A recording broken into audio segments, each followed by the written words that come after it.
আমাৰ বিশেষকৈ গ্ৰামাঞ্চলৰ যিসকল আমাৰ দুখীয়া মানুহ বা মধ্যবিত্ত শ্ৰেণীৰ লোক আৰু তাৰ সমান্তৰালভাৱে নগৰাঞ্চলতো বাস কৰা যিসকল দুখীয়া মধ্যবিত্ত শ্ৰেণীৰ লোক তেওঁলোকৰ দৈনন্দিন জীৱনৰ লগত জড়িত এটা সমস্যা হৈছে যে বিদ্যুতৰ অত্যাধিক মূল্য বৃদ্ধি। কাৰণ আপোনালোকে জানে যে এই মূল্য বৃদ্ধিৰ মূল কাৰণটো হৈছে যে শেহতীয়াকৈ APDCL শক্তি বিভাগে অসম চৰকাৰে যেতিয়া আমাৰ নিয়মীয়া গ্ৰাহকবিলাকক পূৰ্বৰ মিটাৰৰ সলনি এটা স্মাৰ্ট মিটাৰ নামৰ এটা মিটাৰ সংস্থাপন কৰি দিছে আৰু গাঁৱৰ মানুহক এইটো মেণ্ডেটৰী বুলি কৈ কম্পালচৰী বুলি কৈ জোৰ জুলুম কৰি মিটাৰটো যেতিয়াৰ পৰা সংলগ্ন কৰি দিলে তাৰ পাছতে সাংঘাতিক ধৰণে মানুহৰ ঘৰত বিদ্যুতৰ বিলৰ তাৰতম্য হোৱা দেখিবলৈ পোৱা গ'ল।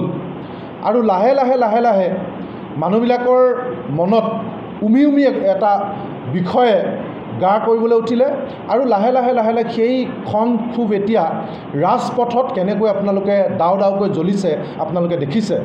আজি শদিয়াৰ পৰা ডুবুৰীলৈকে আপোনালোকে চাওক, ইতিমধ্যে তিনিচুকীয়া, ডিব্ৰুগড়, শিৱসাগৰ, যোৰহাট, আজিৰ দিনটোত টিয়ক, আজিৰ দিনটোত ধেমাজি, আজিৰ দিনটোত লখিমপুৰ বা নামনি অসম সকলো ঠাইতে এতিয়া ৰাজপথলৈ সাধাৰণ নাগৰিক ওলাই আহিছে। যি সময়ত বিজেপি চৰকাৰৰ বিৰুদ্ধে মাত মাতিলে অৰুণোদয় কাটি দিম বুলি ভাবুকি দিয়ে, যি সময়ত বিজেপিৰ বিৰুদ্ধে কবিতা এটা লিখিলে মানুহক জেলত দিয়ে, যি সময়ত চৰকাৰৰ বিৰুদ্ধে এফাকি গান গালে জেলত দিয়ে, চৰকাৰৰ বেয়া কামৰ বিৰুদ্ধে সাধাৰণ যদি পথ এটাৰ দুৰৱস্থাৰ কথাও ফেচবুকত ফটো এখন আপলোড কৰে তেতিয়াহ'লে স্থানীয় পুলিচ গৈ তেওঁৰ ঘৰ পায় আৰু তেওঁৰ ফেচবুক পোষ্ট ডিলিট কৰিবলৈ কয়, নহ'লে তেওঁক ভাবুকি দিয়া হয়। কিন্তু তেনে সময়ত সকলো ধৰণৰ ভয় ভাবুকি প্ৰলোভন পৰিহাৰ কৰি মানুহ ৰাজপথলৈ ওলাই আহিছে।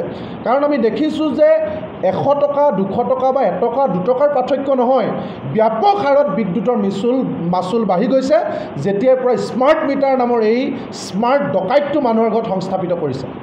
স্মাৰ্ট মিটাৰ নামত যেতিয়া APDCL মানুহৰ পকেট মাৰিছে, স্মাৰ্ট মিটাৰ নামত যেতিয়া মানুহক জুলুকে পানী খুৱাইছে, স্মাৰ্ট মিটাৰ নামত যেতিয়া মানুহৰ পকেট কাটি যেতিয়া APDCL চৰকাৰে যেতিয়া মানুহৰ পইচা উলিয়াই আনিছে, স্মাৰ্ট মিটাৰ নামত যেতিয়া কমপ্লেইন দিবলৈ আহিলে APDCL অফিচাৰে দাদাগিৰি কৰে, APDCL অফিচাৰে যেতিয়া অভদ্ৰামি কৰে, তাৰ বিৰুদ্ধে মানুহ এতিয়া মাৰ বান্ধি ওলাই আহিছে। কৃষক মুক্তি সংগ্ৰাম সমিতিকে ধৰি অসমৰ আটাইবিলাক সংগঠনে এতিয়া ৰাজপথত উত্তাল পৰিৱেশৰ সৃষ্টি কৰিছে এটাই কথা যে স্মাৰ্ট মিটাৰ আমাক নালাগে, স্মাৰ্ট মিটাৰ নহয় স্মাৰ্ট ডকাইত। আৰু স্মাৰ্ট মিটাৰৰ জৰিয়তে APDCL শক্তি বিভাগ আৰু অসম চৰকাৰে মানুহৰ পকেট মাৰিছে। এই মূল্য বৃদ্ধি এহাতেদি মানুহৰ আপোনালোকে দেখিছে বানপানীত অসমৰ 50% জিলা ইতিমধ্যে ককবকাবলগীয়া হ'ল, জিলাবাসীয়ে ককবকালে, লাখ হেক্টৰ কৃষিভূমি জলমগ্ন হ'ল, মানুহৰ ঘৰ উটি গ'ল, মানুহৰ গৰু ছাগলী উটি গ'ল, সাঁচতীয়া মানুহৰ ধানকেইটা উটি গ'ল। অন্য হাতেদি আপুনি যদি চায় যে মূল্য বৃদ্ধি শিশু খাদ্যৰ পৰা প্ৰেছাৰ জ্বৰৰ টেবলেটৰ পৰা আপুনি আজি পেট্ৰল ডিজেলৰ পৰা গৃহ নিৰ্মাণৰ সামগ্ৰীৰ পৰা খাদ্য বস্তুৰ পৰা একো বস্তু বাকী নাই য'ত ব্যাপক মূল্য বৃদ্ধি হোৱা নাই।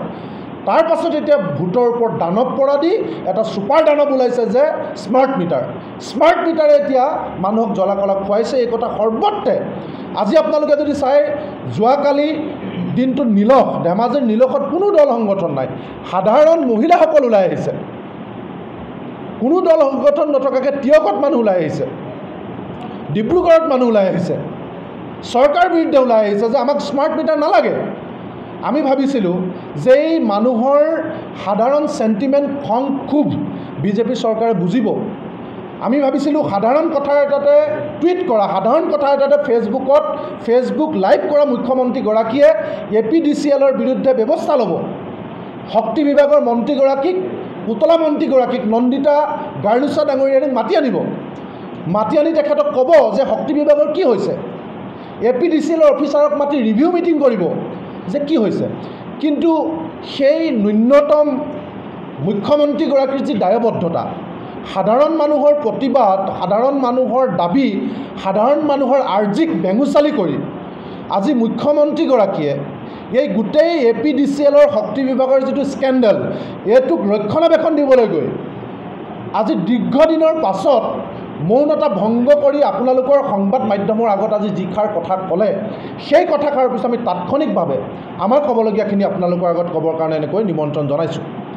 প্ৰথম কথা হৈছে, মুখ্যমন্ত্ৰীগৰাকীয়ে ক'লে যে স্মাৰ্ট মিটাৰে কেতিয়াও মানুহক প্ৰবঞ্চনা কৰিবই নোৱাৰে। মুখ্যমন্ত্ৰীগৰাকীয়ে কৈছে যে স্মাৰ্ট মিটাৰত কেতিয়াও বিল বাঢ়িবই নোৱাৰে বুলি জোৰ দি মুখ্যমন্ত্ৰীগৰাকীয়ে কৈছে। মুখ্যমন্ত্ৰীগৰাকীয়ে কৈছে যে তেতিয়াহ'লে পাৰ্থক্য দেখুৱাই দিয়ক স্মাৰ্ট মিটাৰৰ আগৰ বিল আৰু স্মাৰ্ট মিটাৰৰ পাছৰ বিল। মুখ্যমন্ত্ৰীগৰাকীয়ে কৈছে যে স্মাৰ্ট মিটাৰ লগোৱাৰ পাছত এই মাহ বুলি কৈছে, তেওঁ ছেপ্টেম্বৰ বুলি কৈছে, আচলতে আগষ্ট মাহ চলি আছে এতিয়া। গতিকে আমি সকলোৱে জানো যে জুলাই মাহৰ বিলহে আগষ্ট মাহত আমি পৰিশোধ কৰিব লাগে। আমি যদি মাহেকীয়া বিলখন দেখাব লাগে তেতিয়াহ'লে আমি জুলাই মাহৰ বিল আগষ্ট মাহত দিয়ে, আগষ্ট মাহৰ বিল ছেপ্টেম্বৰ মাহত দিব, ছেপ্টেম্বৰ মাহৰ বিল তাৰ পাছত দিব, অক্টোবৰ মাহত দিব। গতিকে মুখ্যমন্ত্ৰীগৰাকীয়ে যদিও কৈছে যে ছেপ্টেম্বৰ মাহৰ বিলখন 2024 চনৰ ছেপ্টেম্বৰ মাহৰ বিলখন আৰু 2023 চনৰ ছেপ্টেম্বৰ মাহৰ বিলখন দুইখন তুলনা কৰি চালে গম পোৱা যাব যে ইলেক্ট্ৰিচিটি বিল কোনো কাৰণত বঢ়া নাই।